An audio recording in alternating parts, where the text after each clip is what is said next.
Hello everyone. आप सभी का यूजीसी हिस्ट्री हब में स्वागत है। जैसा कि हम लोगों ने प्रॉमिस किया था कि यूजीसी की प्रिपरेशन के लिए हम एक 30 डेज का कॉम्पैक्ट प्रोग्राम शुरू कर रहे हैं। तो आज इस संदर्भ में हमारी पहली क्लास है। 2 वीडियो पहले हमने डाला था जिसमें बेसिक इन्फॉर्मेशन दी गई थी। आज हम प्रॉपरली इसके सिलेबस को कवर करने की प्रक्रिया में आते हैं। तो पहला टॉपिक इसमें जो है वो है negotiating the sources, unit first.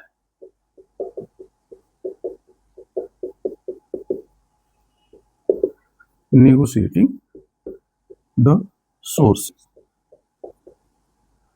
यानी हिंदी में कहें तो जो इतिहास लेखन के स्रोत हैं उनके किस तरह से इंटरेक्ट करके इंटरेक्शन में ला करके इतिहास का निर्माण किया जाता है, इसी को कहते हैं नेगोशिएटिंग द सोर्सेज। तो इतिहास के स्रोत काफी बड़े हैं। आपने देखा पूरा एक टॉपिक इस पे लिखा गया है। इसमें जो सबसे बड़े बड़े स्रोत हैं उनमें देखा जाए तो पहले है पुरातात्विक स्रोत। ठीक है, तो हम इसमें यूनिट वाइज आपको अप्रोच करने जा रहे हैं ताकि छोटे छोटे वीडियोज रहें। तो इससे क्या होता है, मोनोटोनी नहीं आती है। दूसरा ये होता है आपका इंटरेस्ट ही बना रहता है। हाँ, एक चीज और याद दिलाना चाहेंगे आपको कि कल से हम लोग मॉडर्न इंडिया का भी फर्स्ट यूनिट शुरू करेंगे। मतलब पैरेलल हम 2 चीजें लेकर चलेंगे, एंशिएंट और मॉडर्न लेकर के चलेंगे। हम सभी को बहुत अच्छे से पता है सिलेबस बहुत बड़ा है और 1 महीना टाइम ऐसे देखा जाए सफिशिएंट नहीं है। तो हमारे पास टाइम आगे बढ़ाने के लिए नहीं है, तो हम उसी में और इंटेंसिव जाने की कोशिश कर रहे हैं। मतलब हम एक सेक्शन के बजाय 2 सेक्शन साथ में लेकर चलेंगे और आप कमर कस की तैयारी के लिए लग जाइए। अब आते हैं हम लोग फर्स्ट यूनिट में। हम बात कर रहे थे पुरातात्विक स्रोत, जिसकी हम चर्चा करने जा रहे हैं। तो पहला इसमें यानी सब टॉपिक जिसको हम लेने जा रहे हैं, इसका फर्स्ट टॉपिक हम लोग लेंगे सब टॉपिक पुरातात्विक स्रोत, यानी आर्कियोलॉजिकल सोर्स। आर्कियोलॉजिकल सोर्स या पुरातात्विक स्रोत किन्हें कहते हैं? पुरातात्विक स्रोत उन स्रोतों को कहते हैं जो अतीत में बहुत प्राचीन, बहुत पहले जो वस्तुएं थी, भौतिक वस्तुएं थी, वो क्या हुई, अपने उस रूप में नहीं रही, डैमेज हुई, धरती के नीचे चली गई। यानी जो भौतिक तत्व था, अब उनका मटेरियल जो रहा वो पुरातत्व में कन्वर्ट हो। पूरा मतलब प्राचीन तत्व, मतलब वो जो प्राचीन समय की चीज है उनमें कन्वर्ट हो गया है। ठीक है, जैसे फॉर एग्जाम्पल हम लोग ले लें हड़प्पा सभ्यता के बारे में हम बात करते हैं। भारत की प्राचीनतम सभ्यता में से एक है, दुनिया की प्राचीनतम सभ्यताओं में से एक है। और हमने देखा कि हड़प्पा के उत्खनन में किस तरह से वहां पर कुछ भवनों के भग्नावशेष मिले। क्या मिले?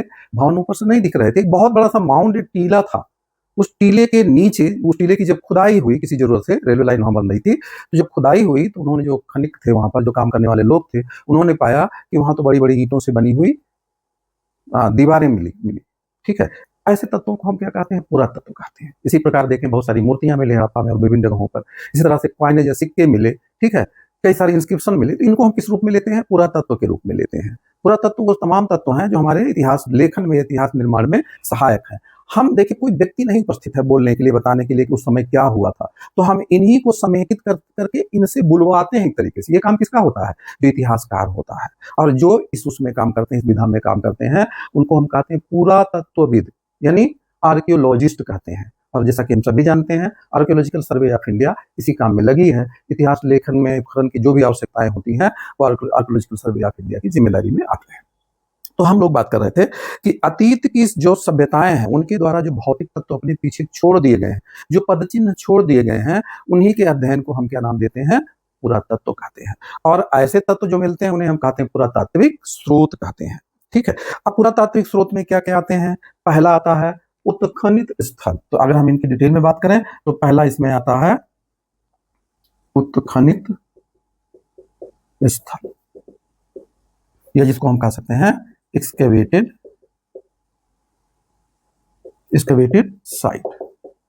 ये कौन सी जगह, किस प्रकार की जगह हुई? उत्खनित स्थल मतलब वह स्थल जहां पर क्या हुआ, पुरातात्विक दृष्टि से उसको महत्वपूर्ण मानते हुए उस जगह की खुदाई हुई। खुदाई का तरीका भी बड़ा साइंटिफिक होता है, मतलब जो नॉर्मल खुदाइयां होती हैं उनसे अलग होता है। और आप देखें ऐसे नहीं कुदाल फावड़े जेसीबी लगा दिए जाते हैं, हालांकि इनकी भी ऊपर से मदद ली जाती है जहां पर जरूरत होती है, लेकिन इसके बाद आप देखेंगे खुरपी से, खुरपों से, उसके बाद ब्रश से, तमाम चीजों से इस तरीके की कोशिश की जाती है ताकि कोई चीज जो नीचे है उसमें वो कहीं खंडित ना हो जाए। तो उत्खनन की एक प्रक्रिया है, एक्सकेवेशन एक विशेष प्रकार का खनन है।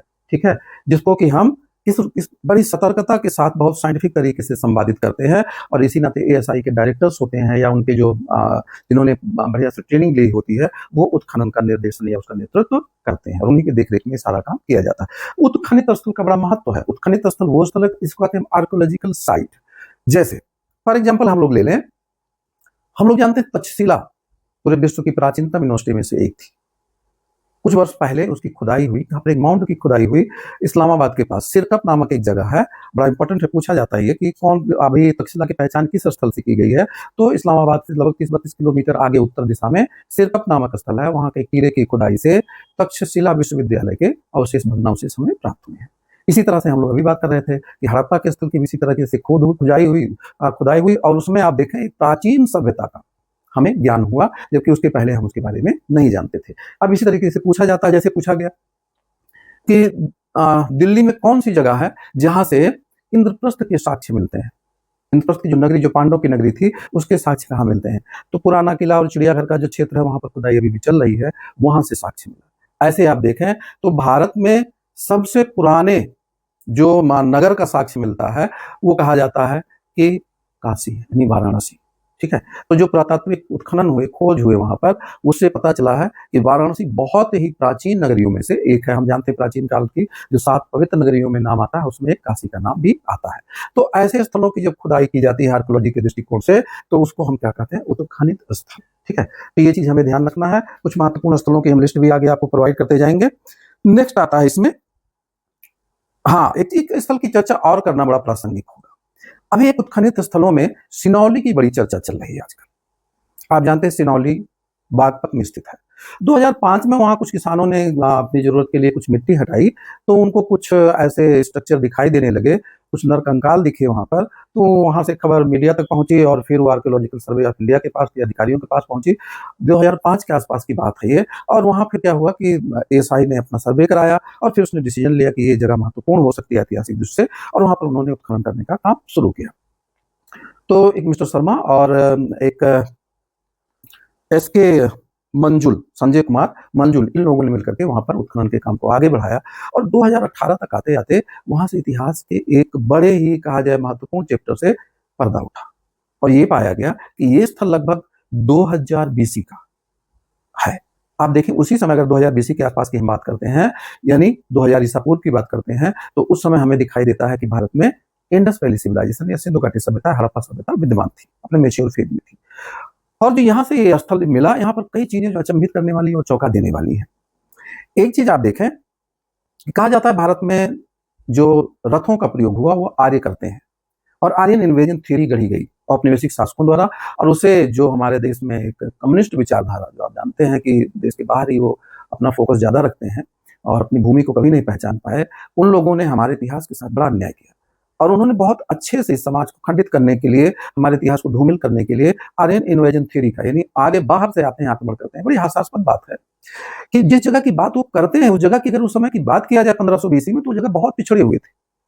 वहां से जिस तरीके की वो बात करते हैं, उस तरह के पीपल होने चाहिए ना। अगर वहां से माइग्रेट करके यहाँ आते हैं तो उसी लेवल की सिविलाइजेशन वहां होनी चाहिए, कल्चर होना चाहिए, वहां पर लैंग्वेज बहुत कुछ वैसा ही होना चाहिए, लेकिन वो बहुत कुछ प्रूफ नहीं कर पाते। उन्होंने उन्हें दिखाना था, क्योंकि औपनिवेशिक शासक भारत पर राज करना चाहते थे, वो दिखा रहे थे भारत में हमेशा बाहरी लोगों ने शासन किया, और इस नाते उन्होंने एक थ्योरी कर दिया, आर्यन इन्वेजन थ्योरी। हालांकि अभी हमारे टॉपिक में बहुत सारी चीजें इंक्लूड नहीं है यूजीसी सिलेबस में।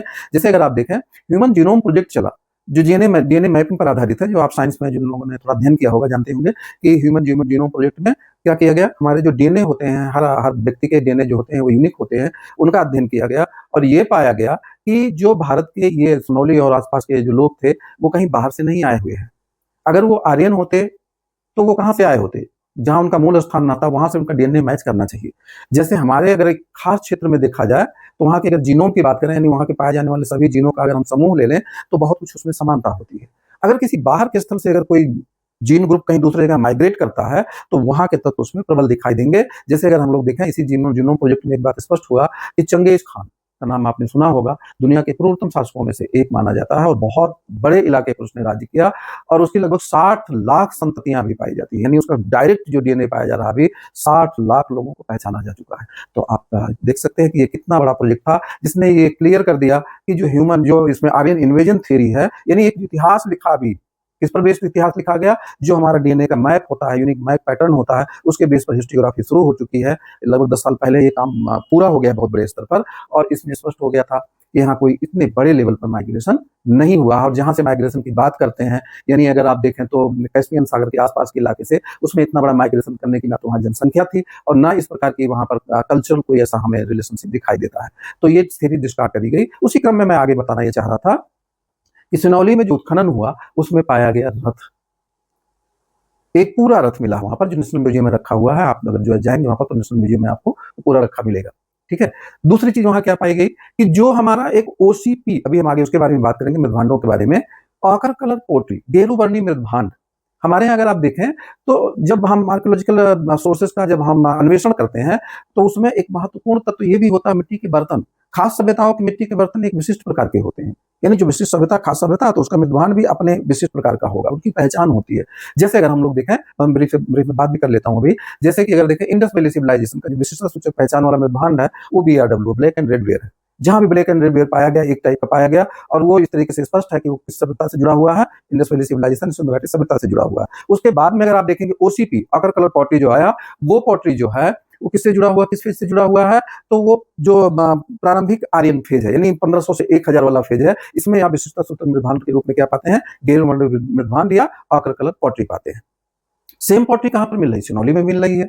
तो आप देखें, एक तरफ आर्य सभ्यता का लक्षण इसमें दिखाई दे रहा है और दूसरी तरफ किसमें दिखाई दे रहा है? जो सभ्यता हम कहां पाते हैं? सिंधु घाटी सभ्यता में पाई गई है। तो कहीं ना कहीं इन सभ्यताओं में कुछ समानताएं दिखाई दे रही हैं, यानी वो उसी समय पाया गया। वहां रथ नहीं पाए गए, लेकिन यहाँ रथ पाया गया। अभी रथ कब पाया गया है? 2000 BC का। अभी हम डेटिंग की बात करेंगे, उसमें चीजें ज्यादा स्पष्ट होंगी। तो 2000 BC के आसपास का इसका कालखंड बताया जा रहा है और वहां से रथ मिला है। दूसरी चीज आप देखें, ये ताम्र पाषाणकालीन संस्कृति है। हड़प्पा सभ्यता भी ताम्र से किसकी तरफ आई? कांस्य की तरफ आती है, यानी ताम्र युग से शुरुआत होती है हड़प्पा सभ्यता की, और फिर वो टेक्नोलॉजी आगे बढ़ाते हैं, तांबे में कांसा मिला करके, वो टिन मिला करके कांसा बना लेते हैं, और इसी नाते ताम्र से वो कांस्यकालीन सभ्यता तक का फेज कवर करती है। तो ये ताम्र पाषाणकालीन संस्कृति है। यानी अगर आप देखें ताम्र पाषाणकालीन संस्कृतियां, जाहिर सी बात है कि कुछ तो हड़प्पा सभ्यता से पहले की है और कुछ बाद तक भी पहले भी चलती आई है। ठीक है। तो यहाँ पर एक संस्कृति मिली, जो कैसी संस्कृति है सिनौली वाली? वो है ताम्र पाषाणकालीन संस्कृति है।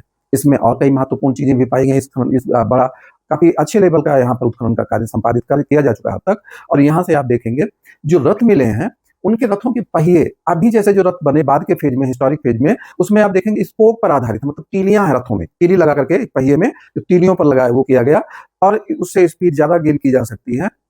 टॉर्क के लॉ वगैरह के नाते इसमें चीजें ध्यान में रखी जाती हैं। तो यहाँ पर अगर आप ध्यान देंगे तो यहाँ पर पूरा यानी स्पोक वाला यानी तीलियों वाला पहिया नहीं है, यहाँ पूरा सॉलिड व्हील है।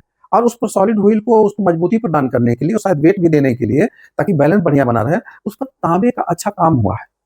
तो एक बड़ी विशेषता ये भी है। अगली विशेषता यहाँ की एक और पाई गई कि यहाँ से जो समाधान मिले हैं, लगता बड़े धनाढ़ लोगों की वो कब्रें मिली हैं, लगभग 124-25 के आसपास कब्रें मिली हैं, और उन कब्रों में ताबूत समाधान प्रणाली का प्रयोग किया गया है, जो हड़प्पा कालीन जो स्थल है, दो स्थलों से मिला है। एक तो हड़प्पा से ताबूत समाधान के साक्ष्य मिले हैं, ये पूछा जाता है, ध्यान में रखना है, सारी चीजें नोट डाउन करते रहिएगा। तो हड़प्पा से ताबूत समाधान के मिले हैं।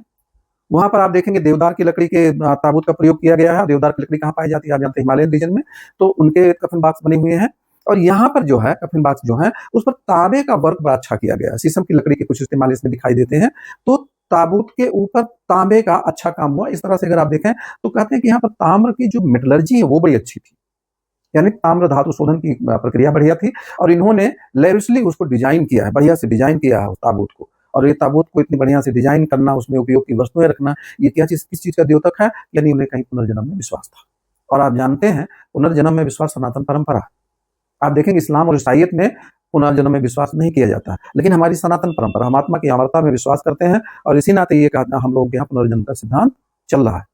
आदिम काल से देखें अभी तक ये सिद्धांत चल रहा है, क्योंकि हम सनातन परंपरा का एक अंग के रूप में इसे देख पाते हैं। अगला चीज आप देखेंगे तो सिनौली से और कुछ महत्वपूर्ण चीजें मिली है। जैसे हड़प्पा, इसमें एक डिफरेंस दिखाई देता है। हड़प्पा में जो तलवारें मिली हैं उसमें, और भाले मिले हैं, उसमें आप देखेंगे मजबूती उतनी नहीं है जहां जितने की यहाँ पर है। यहाँ के जो भाले मिले हैं उसमें रीढ़ जैसी संरचना बीच में बनाई गई है, ताकि भालों को ज्यादा मजबूती मिल सके, यानी वार करने पर वो मुड़ ना जाए। तो इस तरह से अगर आप देखें तो हड़प्पा से कुछ एडवांस टेक्नोलॉजी यहाँ पर दिखाई दे रही है। इसी तरह से आप देखें गोल्ड का अच्छा काम हुआ है, और ये हड़प्पा से भी गोल्ड के कई सारे ऑर्नामेंट मिले हैं, लेकिन यहाँ की मेटलर्जी और जो हम कहते हैं कि एक स्वर्णकारी का काम जितना उन्नत दिखाई देता है उतना हड़प्पा में दिखाई नहीं देता है। तो ऐसा लगता है कि सोनौली का क्षेत्र जो है वो लगभग लगभग कंटेम्प्रेरी है हड़प्पन सिविलाइजेशन का, लेकिन यहाँ की सभ्यता हड़प्पा की सभ्यता से अपेक्षाकृत कुछ ज्यादा विकसित दिखाई दे रही है। चलिए आगे बढ़ते हैं।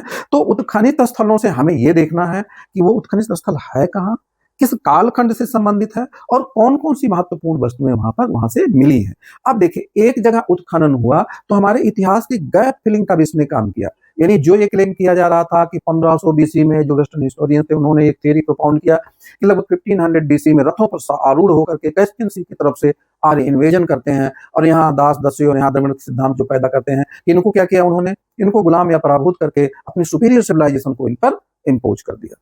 और ये जाहिर सी बात, ये औपनिवेशिक शासक इसी विचारधारा को लेकर के आगे बढ़ रहे थे। कम्युनिस्टों ने बहुत कुछ, क्योंकि उन्हीं के कहा जाए कि समर्थक थे कई मामलों में, उन्होंने उस सिद्धांत को आगे बढ़ा दिया। परिणाम यह हुआ कि इतिहास के साथ बड़ा अन्याय हुआ। हमारी जो अपनी सभ्यता रही, सनातन सभ्यता रही, उसमें दिखाया गया बाह्य प्रभाव बहुत ज्यादा दिखाया गया। तो हम लोग इस तरीके से देखते हैं कि इतिहास निर्माण में हमें तुलनात्मक दृष्टि से भी बहुत कुछ जानने और समझने को मिल पाता है जब हम किसी जगह का अच्छे से उत्खनन करते हैं। इसी तरह से एक और उत्खनित स्थल है जो बड़ी चर्चा में है, जब हम आगे पढ़ेंगे हड़प्पा सभ्यता के बारे में तो थोड़ा डिटेल उसकी चर्चा करेंगे। काफी ब्रॉड एरिया में, यानी एक कहा जाए कि जो बड़ा क्षेत्र है उसको लेकर उत्खनन करने का काम हुआ राखीगढ़ी, हरियाणा में स्थित है हिसार जिले में। राखीगढ़ी में जो उत्खनन का काम हुआ है वो ज्यादा बड़े एरिया में हुआ है। ठीक है, ये हड़प्पा कालीन एक शहर है, बहुत ही एडवांस शहर है। हड़प्पा के शहरों में one of the best city के रूप में इसको देखा जाता है। एक्सटेंशन भी काफी है और जो मटेरियल कल्चर है उसका बहुत एडवांस भी है। तो जब हम उत्खनन की बहुत ज्यादा महत्ता है, उत्खनन करते हैं तो पता चला एक सिविलाइजेशन उजागर हुई, एक सभ्यता ही उभर करके हमारे सामने आई। जैसे हम लोग देखें हड़प्पा के उत्खनन के पहले हम हड़प्पा सभ्यता के बारे में जानते ही नहीं थे और हमारा इतिहास कब से शुरू होता था, 1500 बीसी से शुरू होता था। लेकिन उसके उत्खनन से हमारा इतिहास कहाँ चला गया, बहुत पीछे चला गया। कहां तक चला गया, तो कार्बन डेटिंग की, अभी हम आगे डेटिंग के बारे में बात करेंगे। कार्बन डेटिंग के आधार पर यह माना जाता है कि 2250 के आसपास वहां पर एक मेच्योर सिविलाइजेशन दिखाई देती है, जिसका इनिशिएशन लगभग 3200-3300 बीसी में हो चुका था। ठीक है, और अगर आप इतिहास के कालखंडों का अगर हम अन्वेषण करें प्रॉपरली, तो जो हमारे इतिहास में कलयुग की शुरुआत होती है वो लगभग 3100 बीसी के आसपास से शुरुआत मानी जाती है। और आप देख रहे हैं कि ये सिविलाइजेशन है, कुछ कुछ साक्ष्य अभी धूमिल हैं, मिल रहे हैं कि ये सभ्यता भी जो है वो कौन सी सभ्यता है, ये सभ्यता यानी जो हड़प्पन सिविलाइजेशन है वो किस सिविलाइजेशन का हिस्सा है, वो माना जा रहा है। अब मतलब जो धूमिल अभी धूमिल है, कुछ दिनों प्रॉपर उस पर लाइट पड़ने जा रही है, वो माना जा रहा है कि भगवान श्री कृष्ण आप द्वारकाधीश के रूप में जानते हैं, उन्हें वहां से राज्य किया था, उन्हीं के वंशजों के एक अंश के रूप में उसे हम देख पाते हैं। कुछ हैं साक्ष्य जो धीरे धीरे उजागर होकर के आएंगे। बहरहाल हम उसमें नहीं जा रहे हैं, कंट्रोवर्सी की बात मैं नहीं कर रहा हूं। मैं ये कर रहा हूं कि गैप फिलिंग कैसे होती है एक स्थल के उत्खनन से। अगर वो लक्षण दिखाई देते हैं, जैसे इन्होंने क्या आरोप लगाया कि जो आर्यंस हैं वो 1500 बीसी में आए। अगर वो 1500 बीसी में आए थे और यहाँ नया उत्खनन हुआ, वो कहां तक जाता है, 2000 बीसी। 500 ईयर्स बहुत लंबा पीरियड होता है, 100 ईयर्स बहुत लंबा पीरियड होता है। एक दो व्यक्तियों की अगर बात करते हैं तो वो 100 साल के अंतराल पर अगर है तो कभी आमने सामने होंगे ही नहीं। तो ये जो आरोप लगाया गया कि 1500 बीसी में आर्यों ने आकर के उन्मूलन कर दिया हड़प्पा सभ्यता का और यहाँ के द्रविड़ सभ्यता का उन्मूलन कर दिया, वो आरोप खंडित होता दिखाई दे रहा है। ठीक है, आगे बढ़ते हैं हम लोग। नेक्स्ट पहलू है इसका, अगर देखें तो ये है इंस्क्रिप्शन, यानी दूसरे जो हमारे इसमें है। तो उत्खनित स्थलों में हम लोगों ने देखा कि कितना महत्व है, इनका महत्व है। दूसरा जो है, दूसरे हैं इसमें इंस्क्रिप्शन एंड एपिग्राफी।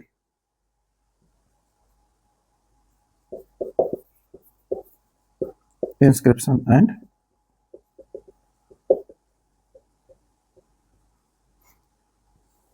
इंस्क्रिप्शन मतलब था अभिलेख, और ये है पूरा लेख शास्त्र या अभिलेख शास्त्र। यानी अभिलेखों को जो पढ़ने की कला है, ज्ञान विद्या है, उसे हम कहते हैं पुरालेख शास्त्र। अभिलेख क्या होते हैं, हम लोग जानते हैं कि इतिहास के कालखंड में एक फेज ऐसा था जब मनुष्य अपने ध्वनि को या शब्दों को अक्षर के रूप में व्यक्त करना नहीं जानता था, जिसे हम पूरा इतिहास के रूप में जानते हैं। दूसरा इतिहास का वो कालखंड आया जिसको हम किसके नाम से जानते हैं, प्रोटो हिस्ट्री या आदि इतिहास। इसमें क्या हुआ कि मनुष्य ने लेखन कला का विकास कर लिया, यानी जो शब्द हैं उनको अक्षरों में व्यक्त करने लगा, उसको यानी भौतिक रूप में लिखने का काम उसने करना आरंभ कर दिया, यानी लेखन कला का विकास हुआ। भाव अभिव्यक्ति किसमें होने लगी? शब्दों में होने लगी, कुछ प्रतीकों में। कई जगह देखेंगे प्रतीकात्मक लिपियां भी मिलती हैं, ठीक है। तो इस तरह से अगर हम लोग देखें तो जब लेखन कला का विकास हुआ प्राचीन काल में, राजाज्ञाएं हैं या विभिन्न प्रकार के जो कार्य किए गए, कृत्य किए गए, उनके संदर्भ में कुछ लिख करके चीजें छोड़ी गई। किन पर? पाषाण खंडों पर, तांबे की प्लेटों पर, या उसके बाद में आप देखेंगे चट्टानों पर, कई जगहों पर इस तरीके के लेख लिखे गए। उनको हम कहते हैं अभिलेख। अभिलेखों के पढ़ना, जैसे आप देखते हैं कि डेसिफर किया जाना। डेसिफर किया जाना मतलब जैसे एक अभिलेख किसी भाषा में लिखा गया, उसको लिप्यांतरण करना हो, यानी एक लिपि से दूसरे लिपि में ले जाना, वो एक बड़ी चुनौती का काम है। जैसे हम लोग देखते हैं हड़प्पा सभ्यता के जो अभिलेख हैं, वो अभिलेख अभी तक प्रॉपरली डेसिफर नहीं हो पाए हैं। हालांकि कुछ लोग लगे हुए हैं उसमें, और पार्शियली इसका जो है कुछ कुछ शब्दों का डेसिफर कर लिया गया है, यानी उनका लिप्यांतरण हो गया है, ठीक है। लेकिन अभी पूरी तरीके से नहीं हो पाया, क्योंकि द्विभाषीय अभिलेख कहीं हमें अभी तक प्राप्त नहीं हुई, एक बड़ी चुनौती है। तो आप देखेंगे कि अभिलेखों के इतिहास निर्माण में बड़ी महत्ता है। क्यों महत्ता है? क्योंकि उन अभिलेखों से एक तो जो राज्य तरफ से लिखे गए हैं, उनसे पता चलेगा राज्य की नीतियां क्या थी। जैसे अभिलेखों में अगर प्राचीनतम अभिलेख की बात करें तो बोगज कोई का एक अभिलेख है, टर्की में अनातोलिया।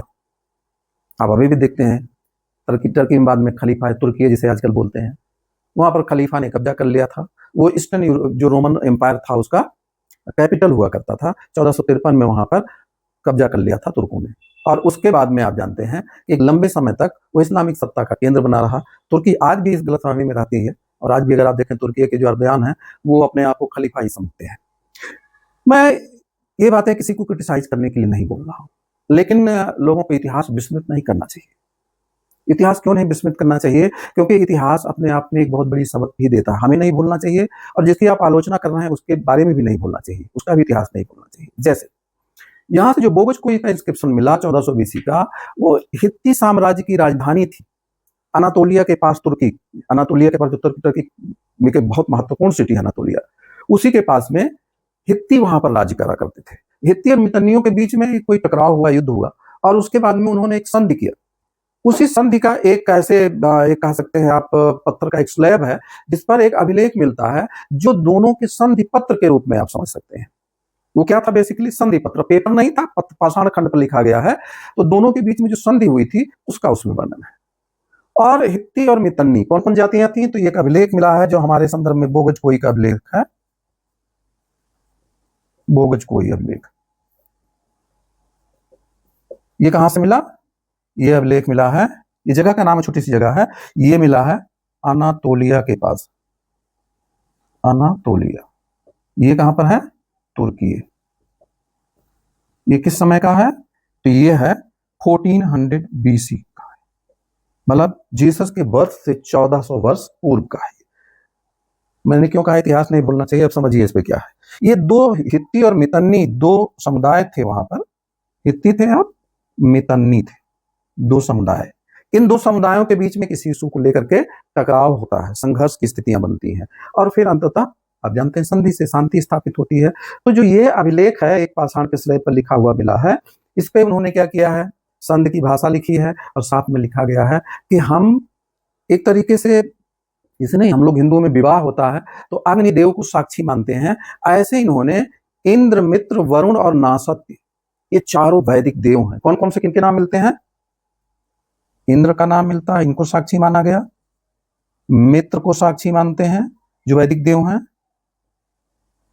तीसरे वरुण को साक्षी मानते हैं, और चौथे नासत्य को साक्षी मानते हैं। ये हमारे वैदिक देवमंडल के चार देव हैं, इंद्र, मित्र, वरुण, नासत्य, ठीक है। इन चार देवताओं को साक्षी मान करके वो संधि संपादित की गई है। मतलब क्या हुआ? यहां से स्पष्ट हो जाता है पूरी तरीके से कि अनातोलिया के लोग अगर इंद्र, मित्र, वरुण, नासत्य की शपथ लेते हैं, सौगंध लेते हैं और उनको साक्षी मानते हैं, तो जाहिर सी बात है कि वैदिक धर्म वहां पर उपस्थित था। और ये क्षेत्र किसका था? यानी वैदिक संस्कृति का क्षेत्र था। हमें गर्व भी करना चाहिए, और हमें यह भी सोचना चाहिए कि तब से लेकर के आज तक हमने क्या खोया, क्या पाया। और दुनिया हमें हे दृष्टि देखती है तो हमें हीन भाव से ग्रसित नहीं होना चाहिए, बल्कि हमें अपने होने पर गर्व होना चाहिए। ये बात यहां से स्पष्ट होती है। मैं ये बताना चाह रहा था कि ये अभिलेख हमारे देश में नहीं मिला है। ये ऐसा कुछ नहीं है कि जिसमें हम ये कहें कि किसी ने इसमें कुछ चालाकी करके इतिहास को पीछे ढकेलने का प्रयास किया होगा, जो आरोप लगते रहते हैं, ऐसा कुछ नहीं है। तो हम लोग देख रहे हैं कि सनातन संस्कृति के विस्तार का हमें ज्ञान होता है। सनातन संस्कृति की प्राचीनता का विस्तार कहाँ? अनातोलिया, तुर्की, यानी पहुंच जा रहे हैं आप भूमध्य सागर के पास, यूरोप की सीमा पर लगा हुआ ये क्षेत्र है। दूसरा आप देख रहे हैं इंद्र मित्र वरुण नासत्य साक्षी। क्या स्पष्ट होता है कि वैदिक संस्कृति वहां पर स्थापित थी, वैदिक धर्म में इन्हें आस्था थी, तभी इस वैदिक देव मंडल में उन्हें आस्था थी। तो इंस्क्रिप्शंस का बड़ा महत्व है। इंस्क्रिप्शन की कुछ लिस्ट मैं प्रोवाइड करूंगा आपको। अब दूसरे इंस्क्रिप्शन की बात करते हैं। एक महाराज खारवेल हुए, शायद आप जानते हैं उनके बारे में। तो महाराज खारवेल जो महामेघवाहन वंश के शासक थे, इनका एक अभिलेख मिला है, ठीक है। उस एक अभिलेख में इनके 13 वर्षों के शासन का पूरा डिटेल उल्लेख मिलता है। अगर ये एक अभिलेख ना मिला होता तो उस राजा के बारे में जो हमारा इतिहास का ज्ञान है वो हो ही नहीं पाता, ठीक है। तो इस तरह से अभिलेखों का बहुत बड़ा महत्व होता है कि एक अभिलेख अगर प्राप्त हो गया तो हम किसी महान राजा के बारे में अच्छे से जान पाए, और अगर वो अभिलेख नहीं प्राप्त हुआ तो इतिहास में कहीं वो व्यक्ति खो गया, जबकि उसकी उपलब्धियां काफी बड़ी बड़ी रही हैं। इसी तरह से अगर आप देखें सम्राट अशोक, अभिलेखों में अगर हम बात करें तो सम्राट अशोक से ज्यादा अभिलेख भारत भूमि पर किसी ने नहीं लिखवाए। इवन यहां तक कहा जाता है कि जो उनके अभिलेख थे, अशोक के अभिलेख, वो उनकी जीवन चरित्र का भी बखान करते हैं। उनके जो रिलीजियस या धार्मिक जो उनकी अपनी सोच थी, प्रशासन के संदर्भ में उन्होंने क्या व्यवस्थाएं दी थी, उनका अगर हम विस्तृत वर्णन कहीं पाते हैं तो उनके अभिलेखों में पाते हैं। अच्छा, अभिलेख के साथ एक और महत्वपूर्ण बात होती है, हम दोनों दृष्टियों से देखते हैं। एक अभिलेख प्रशस्ति के रूप में लिखे जाते हैं, जैसे प्रयाग प्रशस्ति, किसका है? समुद्रगुप्त का है। इसने लिखा था, आप देखेंगे उसमें हर्षण ने बड़े गर्व के साथ लिखा, ठीक है। अभी हम उस पर डिटेल भी थोड़ी बात करेंगे कि हर्षण किस तरीके से क्लेम करता है कि हम कितने बड़े विद्वान हैं। और उसने जो इसको लिखा है वो आप देखेंगे दो तरफ से पढ़ेंगे, मतलब दोनों तरफ से, इस साइड से और दूसरे साइड, दोनों साइड से उस अभिलेख को पढ़ा जा सकता है। तो बड़ा ही महत्वपूर्ण अभिलेखों में सबसे बड़े महत्वपूर्ण अभिलेख किसके रहे? सबसे व्यापक संख्या में जो अभिलेख मिले किसके मिले? वो मिलते हैं सम्राट अशोक के। अभी कुछ समय पहले भी रिसेंटली आप देखेंगे उनका एक अभिलेख मिला, कहां से? नई दिल्ली के कैंट वाले क्षेत्र से। और उस कैंट वाले क्षेत्र में जो अभिलेख मिला वो सडनली मिला था, एक पाषाण खंड पर लिखा हुआ था, मलट्टी कैंटोनमेंट के लोग, मलट्टी के लोगों का आवासीय क्षेत्र का विस्तार होना था। और सडनली बिहार के कुछ लोगों ने जो काम कर रहे थे वहां पर उन्होंने खोजा, अपने अधिकारी को बताया, और उन्होंने फिर उस समय प्रधानमंत्री मनमोहन सिंह जी की जो बेटी हैं वो Sushri Upinder Kaur, doctor Upinder Kaur, defence college में प्रोफेसर थी उस समय, उन तक ये सूचना पहुंचती कि कुछ लिखा हुआ है पाषाण खंड पर। फिर उन्होंने जाकर के वहां पर देखा तो उन्होंने पाया कि ये तो अशोक का इंस्क्रिप्शन है। और वहां पर कहा गया है कि सम्राट अशोक जो मगध के राजा हैं, उन्होंने संपूर्ण जम्बू द्वीप पर शासन किया। तो न्यू दिल्ली इंस्क्रिप्शन एक मात्र ऐसा अभिलेख है। और आप देखिए उसको तोड़ा जा रहा था, बुलडोजर की कार्यवाही चल रही थी वहां पर। अभी आप गूगल पर देखेंगे तो आपको मिल जाएगा, संरक्षित है कैंट की पहाड़ियों के बीच में। उस इलाके को फिर रोक दिया गया, वहां पर जो क्वार्टर्स बनने थे वो नहीं बने। और वहीं पर एक इंस्क्रिप्शन जो मिला है, हमारे इतिहास के कितने बड़े अध्याय को छिपाया हुआ है। क्या लिखा हुआ उसमें? कि सम्राट अशोक ने संपूर्ण जम्बू द्वीप पर शासन किया। जब हम संकल्प लेते हैं, कोई धार्मिक संस्कार होता है, तो उसमें हम जम्बू द्वीप की बात करते हैं, ठीक है। तो संपूर्ण जम्बू द्वीप पर राज किया था। हालांकि संपूर्ण जम्बू द्वीप में बहुत बड़ा भूखंड आ जाता है, जिसमें तिब्बत के आसपास का इलाका भी शामिल है। अभी आप देखें तो जो सीआईएस रशियन रिपब्लिक के जो रसिया से यूएसएसआर से टूट करके कुछ हिस्से निकले हैं, वो भी उसमें शामिल दिखाई देते हैं। कजाकिस्तान के आसपास के इलाके इसमें दिखाई देंगे, ठीक है। अफगानिस्तान तो था ही अपना पार्ट, ठीक है। पाकिस्तान, बांग्लादेश, म्यांमार का हिस्सा, ये सब जम्बू द्वीप, उस क्षेत्र को चिन्हांकित किया गया, जम्बू नामक वृक्ष जहां पर पाए जाते हैं। तो एक बड़ा सा इलाका जो था उस पर सम्राट अशोक ने शासन किया था। और अगर आप देखेंगे, विस्तार में जाएंगे तो काफी बड़े बृहत्तर भारत की संकल्पना उसी समय से आती है। अब दूसरी बात करते हैं हम लोग। तो जम्बू जो न्यू दिल्ली इंस्क्रिप्शन है वो जम्बू द्वीप की चर्चा करता है। इसी तरीके से अगर हम देखें 13th एमआरई, जो अब 14वां महाभिलेख है अशोक का, 13वां, उसमें केवल 14 टोटल है। तो जो 13th एमआरई है, कौन सा अभिलेख है? 13वां अभिलेख है।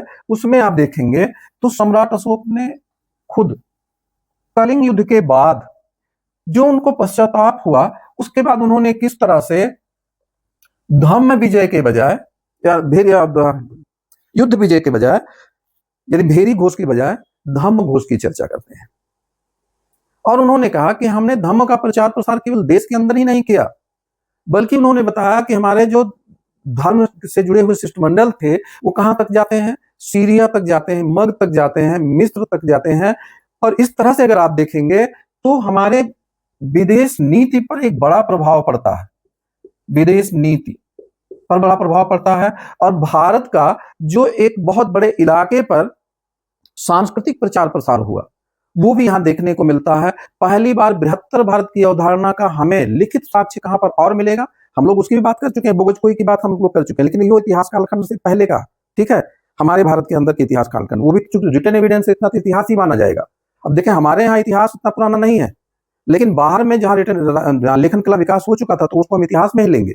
तो तुर्की के इतिहास में 1400 बीसी का जो पाषाण खंड मिला हुआ है वो इतिहास का ही एक जो है इतिहास लेखन की परंपरा वहां इस तरीके से हम मान सकते हैं कि वहां लेखन आ गया, इस नाते वो कालखंड इतिहास में ही आएगा। तो हम लोग बात कर रहे थे कि भारत के शिष्टमंडल कहां तक जा रहे हैं, मिस्र तक जा रहे हैं। कहां तक जा रहे हैं, मिस्र तक जा रहे हैं, सीरिया तक जा रहे हैं। और यहाँ पर आप देखेंगे इनके राजाओं के नाम भी उल्लिखित हैं, और जिनका कि आप देखेंगे इन राजाओं के नाम से, और हमने फिर जब इतिहास की उनके इतिहास से टैली किया तो वो सारे राजा उस समय सम्राट अशोक के समय में उपस्थित थे। तो इससे स्पष्ट होता है ये ऐतिहासिक लेख हैं, इसमें दावा नहीं किया गया है। यानी इसमें सिर्फ क्या नहीं किया गया है, दावा नहीं किया गया है, यानी ये ऐतिहासिक रूप से क्या है, प्रूवन है, ऐतिहासिक रूप से ये सिद्ध तथ्य है कि भारत की जो विदेश नीति थी वो कैसी थी, वो बहुत वैश्विक दृष्टिकोण वाली और बहुत व्यापक थी। और इस तरह से अगर हम देखें तो धम्म का प्रचार प्रसार भारत के बाहर भी बहुत विशाल क्षेत्र में सम्राट अशोक के योगदान के द्वारा दिखाई देता है। तो अभिलेखों का बड़ा ही महत्व है, ठीक है। अब ये अभिलेख कई बार आपको इस तरह से ये भी स्पष्ट करते हैं कि कैसे सीमांकन किया जा सकता है। जैसे अशोक के अभिलेखों को देखें, जहां जहां पाए गए तो उसके आधार पर यह निकलता है निष्कर्ष कि उनके साम्राज्य का विस्तार कहां तक हुआ था, ठीक है। जैसे अगर हम देखें कंधार के आसपास मिला है द्विभाषी अभिलेख, तो कंधार अभिलेख जो सारेकुना अभिलेख भी कहते हैं, इस बात का प्रमाण है कोई अभिलेख ऐसे नहीं लिखवा देता है कहीं, ठीक है। दूसरी बात आप देखें जो उसी समय के रिटन एविडेंस मिलते हैं, मेगास्थनीज वगैरह के लेख मिलते हैं, उनसे इस बात का को प्रूव कर लिया जाता है, सिद्ध कर लिया जाता है कि किस तरह से एरिया, राकोसिया, परपनसुदई, ये सब काबुल, कंधार, हेरात, मकरान तट के इलाके जो हैं ये कैसे सेल्यूकस के साथ जो संधि हुई थी उससे सम्राट चंद्रगुप्त को प्राप्त हुए थे, ठीक है। तो दोनों एविडेंस क्या करते हैं, एक दूसरे को क्रॉस चेक करने में मदद करते हैं और इतिहास की सत्यता की पुष्टि करते हैं। तो अभिलेख इतिहास लेखन में जब हम प्रयोग करते हैं, हालांकि इन तमाम अभिलेखों के बारे में डिटेल चर्चा करेंगे जब हम अशोक के बारे में बात करेंगे, मौर्य साम्राज्य के बारे में। मैं एक आइडिया दे रहा हूं कि इतिहास निर्माण में कैसे योगदान अभिलेख करते हैं। तो हम लोगों ने देखा कि अशोक के अभिलेख न केवल सीमांकन की बात करते हैं कि कहां तक सीमा विस्तृत थी, विदेश नीति के बारे में बात करते हैं, और अशोक के अगर हम धम्म को समझना चाहते हैं तो भी हमें अभिलेख उसकी पुष्टि करवा देते हैं।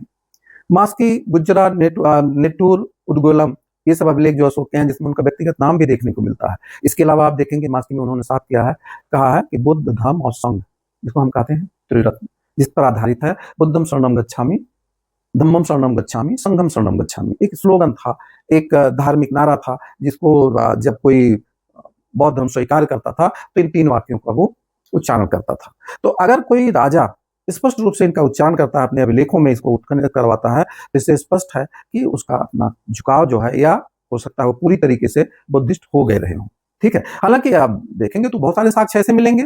कश्मीर के जो इलाका है, जो नीलम वैली है, उसके आसपास के ऐसे क्षेत्र हैं जहां पर अशोक ने खुद शिव मंदिर की स्थापना भी किया था, और शायद बहुत बड़े शिव भक्त भी हुआ करते थे। और ये भी प्रमाण मिल रहे हैं कि जो वो स्थापना हुई थी वहां मंदिर उसकी, जो शिव की एक विशाल आदमकाय प्रतिमा की, उसमें खुद तक्षण कला में माहिर थे सम्राट अशोक, और उन्होंने कुछ काम उसमें स्वयं किया था, श्रमदान भी किया था, ठीक है। तो हम लोग ये बात कर रहे थे कि किस तरह से अभिलेख विशेष महत्व रखते हैं।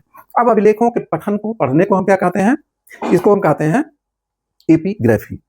तो हम लोगों ने देखा कि कई जगहों पर अभिलेखों के पढ़ने की समस्या है, ठीक है। अभी एक अभिलेख आप देखेंगे जो आपका जरासंध का किला है, क्या नाम है, जरासंध का किला।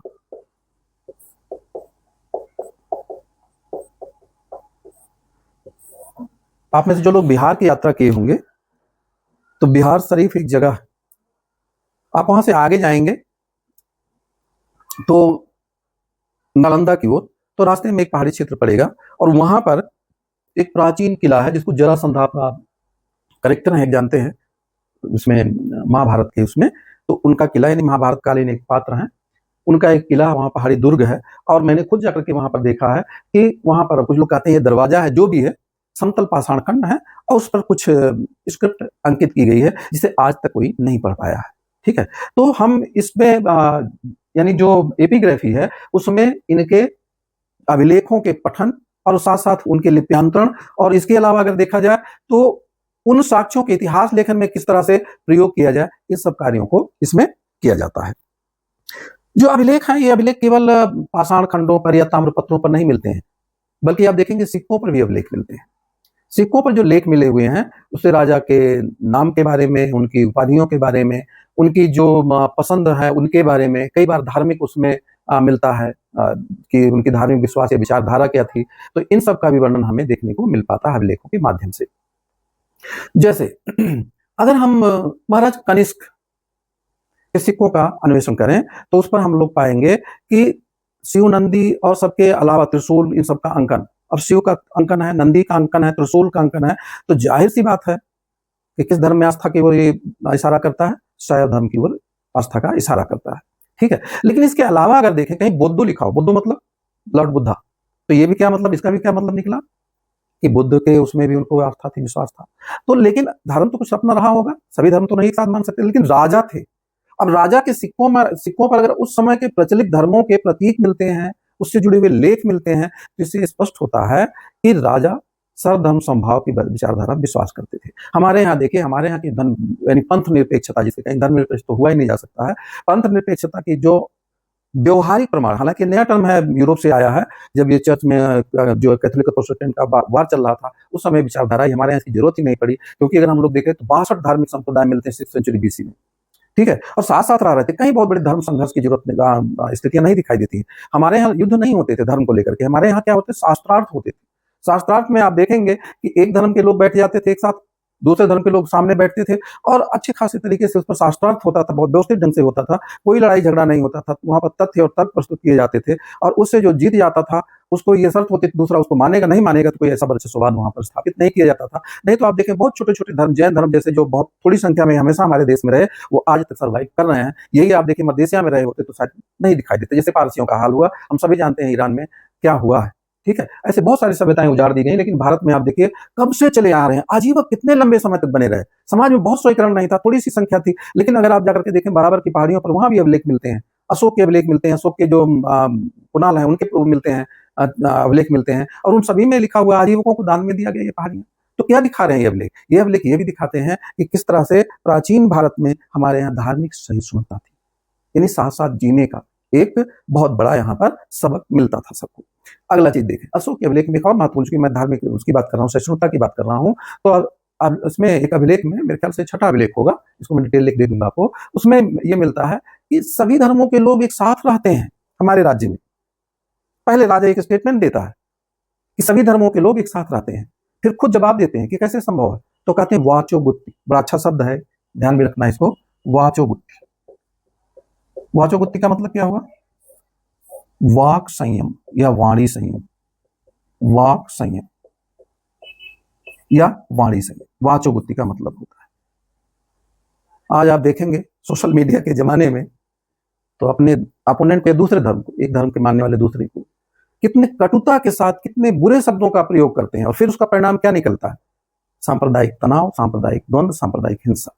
तो एक हमारे यहाँ लोगों ने समाधान रखा था, तुम्हारा धर्म तुम जानो, हमारा धर्म हम जानते हैं, और इस तरह से वाक संयम, यानी किसी को क्रिटिसाइज नहीं किया जाता था, किसी को भला बुरा नहीं कहा जाता था, और इस नाते सब साथ साथ आगे बढ़ते थे।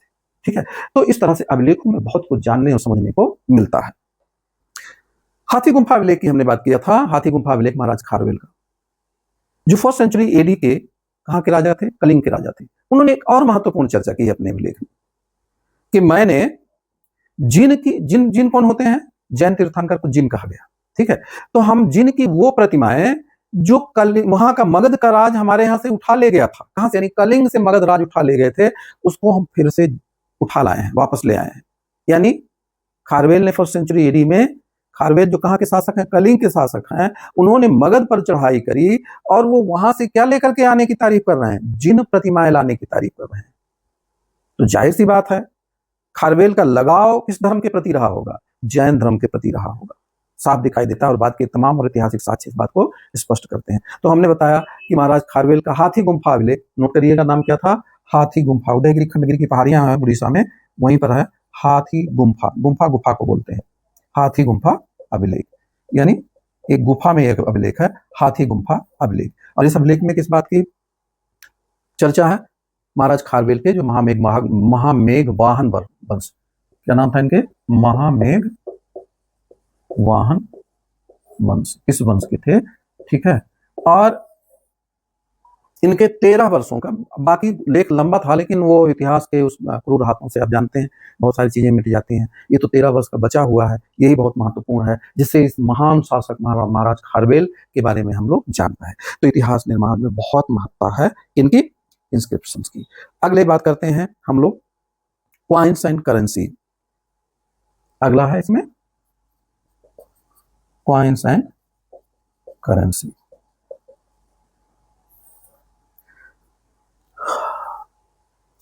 कहा जाता है भारत सोने की चिड़िया थी, लेकिन बड़े आश्चर्य की बात है, बड़ी कंट्राडिक्टिव बात है कि सोने की चिड़िया कहा जाने वाले देश में स्थानीय रूप से स्वर्ण बहुत कम उपलब्ध था, बहुत अल्प मात्रा में। आज भी आप देखें, एक चीज और कहूंगा यहाँ पर, दुनिया की प्राचीनतम और सक्रिय जो गोल्ड माइन रही, कोलार गोल्ड माइन, जो केजीएफ के नाम से जानते हैं, कोलार गोल्ड फील्ड, ठीक है, इसका प्रथम साक्ष्य मिलता है हड़प्पा सभ्यता से, ठीक है। हाँ, एक चीज मैं बताना चाहूंगा, हालांकि सिलेबस में चीज शामिल नहीं है, ल्यूमिनेसेंस एक टेक्नोलॉजी है, उसके माध्यम से टेस्टिंग हुआ, अभी आगे मैं उसको डिस्कस भी करूंगा, ये अगले वीडियो में हो पाएगा।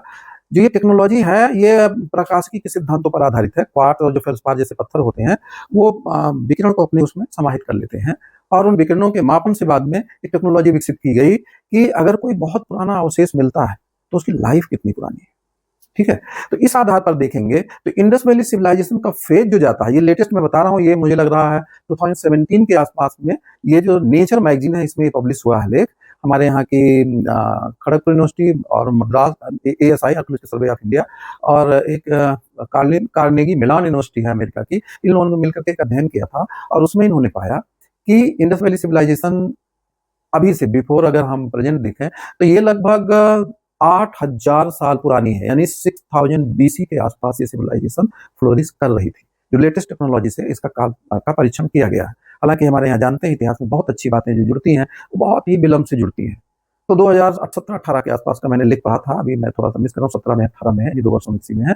तो जो ल्यूमिनेसेंस टेक्नोलॉजी से ये चीज आया था कि लगभग 8000 साल पुरानी है इंडस वैली सिविलाइजेशन। ये लेटेस्ट और सबसे बढ़िया टेक्नोलॉजी है जिससे परीक्षण किया गया है, उनके काल निर्धारण किए गए हैं। बाकी 2 हैं कार्बन, मतलब एक ही है, कह लीजिए कार्बन डेटिंग। कार्बन डेटिंग में कुछ समस्याएं हैं, अभी आगे डिस्कस भी करूंगा उसको। तो हम लोग बात कर रहे थे कि इतिहास का कालखंड का जो है, हम लोग जब बात करते हैं तो उसमें हम लोग पाते हैं कि किस तरह से भारत को जब सोने की चिड़िया कहा जा रहा था, जबकि सोना भारत में उपलब्ध नहीं है, तो सोना आता कहां से था। तो हम जब इतिहास का अन्वेषण करते हैं तो पाते हैं कि भारत दुनिया में मैन्युफैक्चरिंग हब के रूप में बहुत लंबे समय तक डोमिनेट किया। हमारा देश, हमारा समाज बड़ा ही कर्मठ था।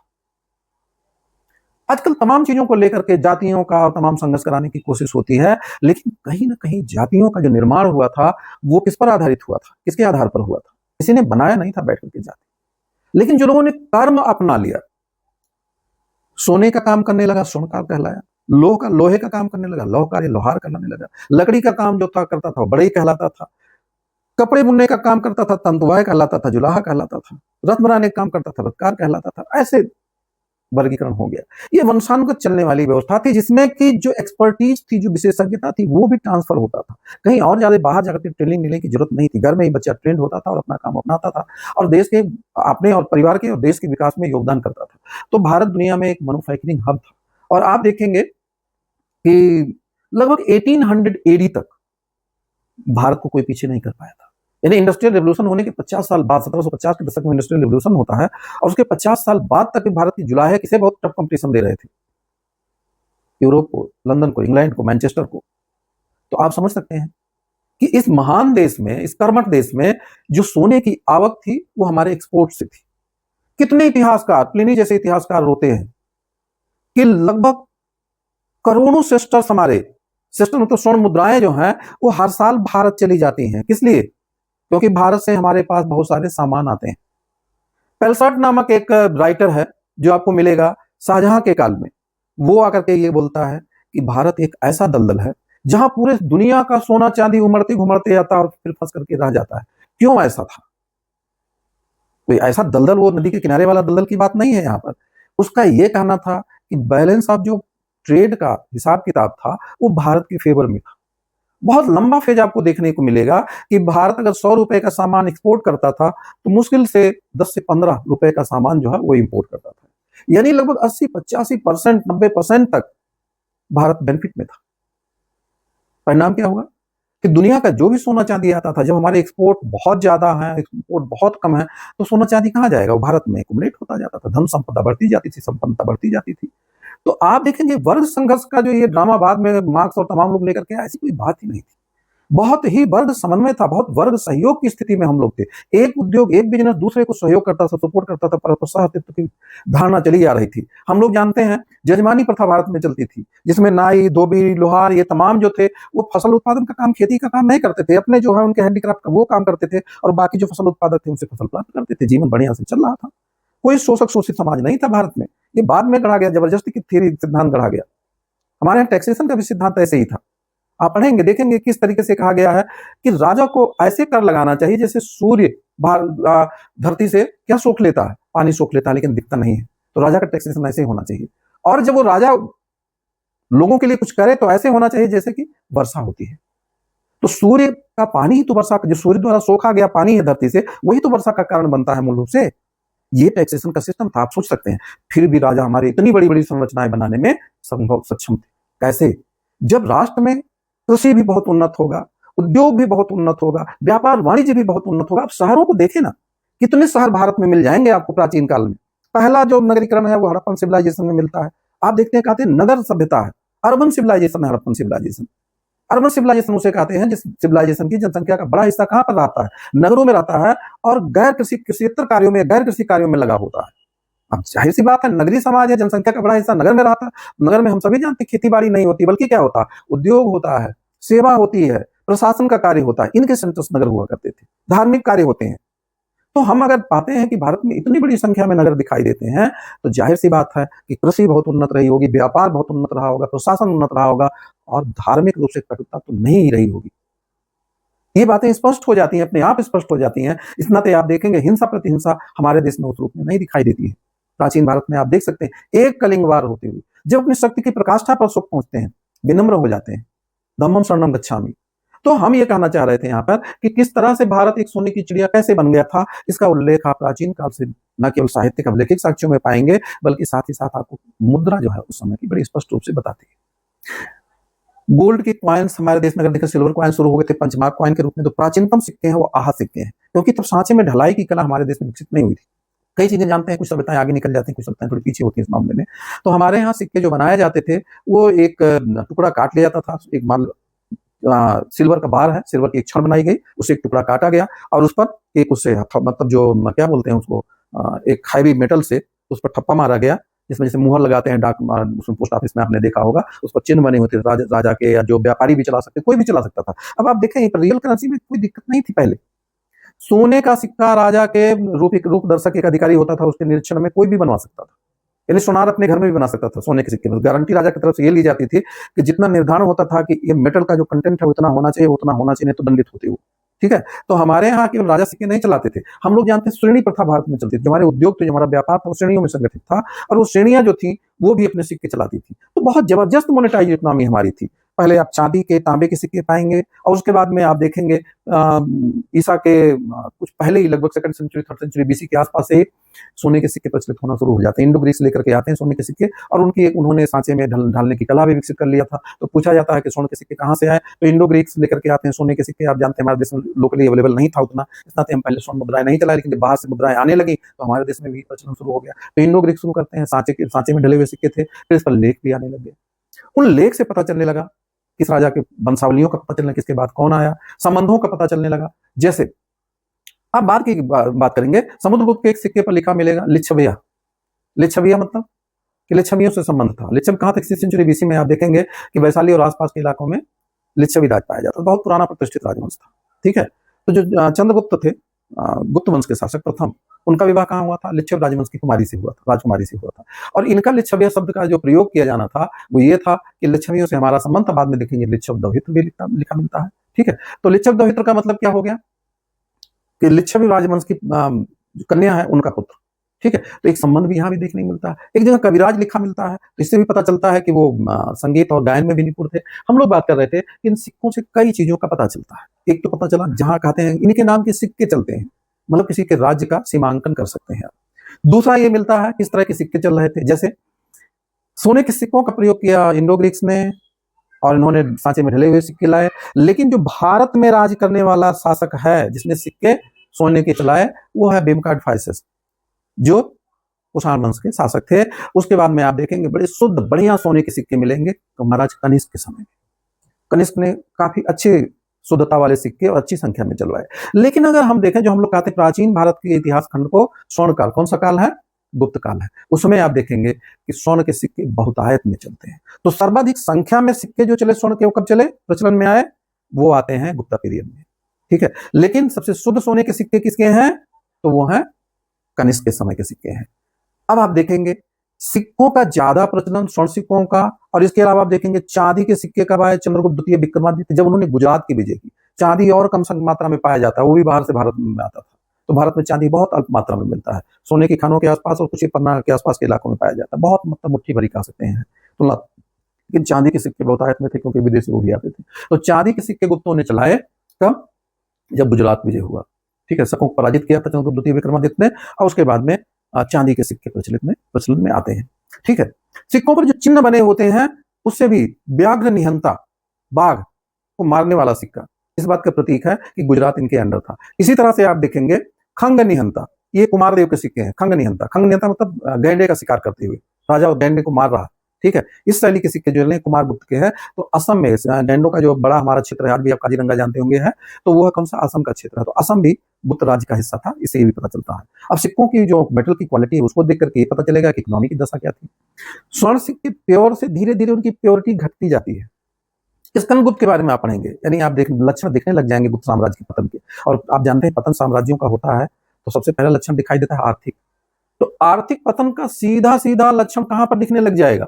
जाहिर सी बात है व्यापार वाणिज्य और सब चीजें घटी होंगी, कम हुई होंगी। और आप जानते हैं इसी समय हुण आक्रमण शुरू हो चुका था, मध्य एशिया को पूरा उन्होंने आग लगा रखा था। परिणाम क्या हुआ? रोमन साम्राज्य से जो हमारा सबसे बड़ा व्यापार था वो व्यापार बहुत बाधित होने लगा। रोमन साम्राज्य का विखंडन भी हो गया और इस तरह से दबाव पड़ा। परिणाम इसका ये हुआ कि जो स्वर्ण सिक्कों में इम्प्योरिटी थी उसकी मात्रा बढ़ने लगी। तो गुप्तों में बड़ी मात्रा में इम्प्योरिटी सिक्कों में, स्वर्ण सिक्कों में दिखाई देती है स्कंदगुप्त के समय से।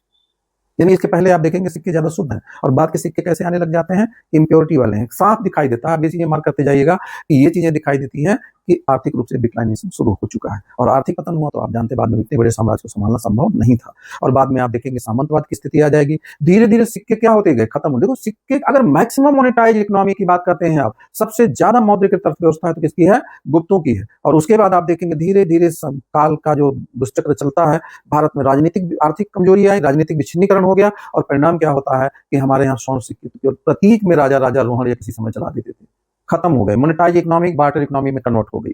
बहुत लंबे समय बाद भारत के इतिहास में कुछ ऐसे व्यवधान विसंगतियां आती हैं जिसको आगे हम चर्चा करेंगे कि हमारी इकोनॉमी तेजी से डिमोनेटाइज हुई, चांदी और सोने का आवक देश में घटा, व्यापार वाणिज्य खंडित हुआ क्योंकि राजनीतिक रूप से देश बहुत ज्यादा विच्छिन्नीकृत हो गया, सेंट्रलाइज पावर खत्म हो चुकी है और अब क्षेत्रीय सामंतीय ताकतों का बड़ा बोलबाला है, चारों ओर युद्धों की बोलबाला है। अब आप परिणाम समझ सकते हैं। तो आर्थिक रूप से कमजोरी दिखाई देने लग जाती है और इसका बड़ा प्रभाव यह पड़ा कि विमौद्रीकरण हो गया, अर्थव्यवस्था का बार्टर सिस्टम आ गया।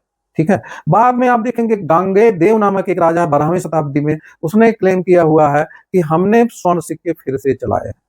तो स्वर्ण सिक्कों का प्रचलन आप देखेंगे 6वीं शताब्दी 7वीं शताब्दी तक जाते जाते एकदम गायब हो चुके हैं, सिक्के नहीं दिखाई देते हैं लगभग। और बाद में आप 1120 या ऐसे कुछ समय होगा, यानी 12वीं शताब्दी हम कह सकते हैं, गांगे देव नामक शासक ने क्लेम किया कि जो स्वर्ण सिक्के लंबे समय से खत्म हो चुके थे उनको मैंने फिर से चलाया। तो इस तरह से हम लोग बात करें तो जो मुद्रा है, ये कॉइन्स ये भी दिखाती हैं कि किस तरह से देश की उन्नति हुई, कैसे व्यापार वाणिज्य का प्रगुणन हुआ, बड़ी संख्या में सोने के सिक्के आ रहे हैं। इसका मतलब कि सिक्कों का बहुत प्रचलन हो रहा है देश में। तो मौद्रीकरण बढ़ रहा है। मौद्रीकरण कब बहुत बढ़ेगा? जब देश की इकोनॉमी बहुत अच्छी होगी। देश की इकोनॉमी बहुत अच्छी हो, आंतरिक अगर बाह्य रूप से अगर एक्सपोर्ट वाली इकोनॉमी ना हो तो सोने चांदी कहाँ से आते हैं हम समझ सकते हैं। और आप देखेंगे इसका प्रमाण एक और मिलता है कि भारत का व्यापार वाणिज्य कितना उन्नत था कि रोमन व्यापार के बड़े सेंटर साउथ इंडिया में डेवलप हो चुके थे। अरिकामेडू जो पुडुचेरी में है, तमिलनाडु के बीच में, जानते हैं पुडुचेरी संघ क्षेत्र है, वहां पर अरिकमेडू है, बहुत प्राचीन शहर है और वहां एक बड़ा ट्रेडिंग सेंटर डेवलप हुआ था। ठीक है, वहां पर आप देखेंगे कि रोमन सम्राट अगस्टस, जिसको महान अगस्टस द ग्रेट कहते हैं, उसके स्वर्ण सिक्के वहां पर देखने को मिल जाएंगे। ठीक है, लेकिन वहां भी लक्षण दिखाई देते हैं। अगस्टस के सिक्के बहुत ज्यादा वो हैं, ठीक है, शुद्ध हैं। उसके बाद में आता है टाइबेरियस, उसके सिक्के थोड़ा सा डाउन कैटेगरी के हैं, मतलब प्योरिटी थोड़ी घट जाती है। लेकिन आप नीरो के बारे में इतिहास में पढ़े होंगे कि जब रोम जल रहा था तो नीरो बैठा बंसी बजा रहा था, मतलब भोग विलास में डूबा था। बंसी बजाने का मतलब ये क्या कह सकते हैं, मतलब कि अयोग्य उत्तराधिकारी था रोमन एम्पायर का, और उसके साथ ही रोम विघटित हो जाता है, उसके साम्राज्य का पतन हो जाता है। और उसके जो उसके नीरो के सिक्के भारत में मिले हैं, अरिकामेडू कुछ और शहरों में, उससे स्पष्ट होता है कि बहुत इम्प्योरिटी है। मतलब क्या हुआ कि आर्थिक शक्ति उधर रोमन साम्राज्य बहुत बड़ा था, उधर इंडियन एम्पायर था, यानी हम सब की बहुत तुलना नहीं थी, क्योंकि आर्थिक रूप से हम बहुत आगे थे, ज्ञान विज्ञान में बहुत आगे थे। लेकिन हम देख रहे हैं कि किस तरह से साफ दिखाई दे रहा है कि नीरो के सिक्कों में खोट का मतलब जो हमारा ट्रेड था, जाहिर है कि रोमन एम्पायर से वो डिक्लाइन की ओर बढ़ रहा है तेजी से। ठीक है, ये फर्स्ट सेंचुरी एडी की बात बता रहा हूं मैं। तो ये जो जब हम इनके सिक्कों के इतिहास पढ़ते हैं तो उसमें हमें इतिहास निर्माण में किस तरीके से हम लोग बात कर रहे थे अभी, ये तत्व तो बहुत ही महत्व रखते हैं। तो अब इस वीडियो में बस इतना ही। आप लोगों से अनुरोध है, चैनल जिन्होंने अभी तक सब्सक्राइब नहीं किया है, सब्सक्राइब कर दीजिए, लाइक का बटन दबा दीजिए, बेल आइकन जरूर प्रेस करिएगा ताकि नेक्स्ट वीडियो का आप तक मैसेज पहुंचता रहे टाइमली, और अपने मित्र दोस्तों में शेयर करिए और लगे रहिए अच्छे से पढ़ाई में। और कल से हम थोड़ा सा और ज्यादा वाइडर एरिया कवर करेंगे, जैसा कि हमने बताया कि एंशिएंट के साथ मॉडर्न भी क्लास शुरू करेंगे और थोड़ा वीडियोज के नंबर भी बढ़ेंगे। तो अच्छे से करिए, धन्यवाद।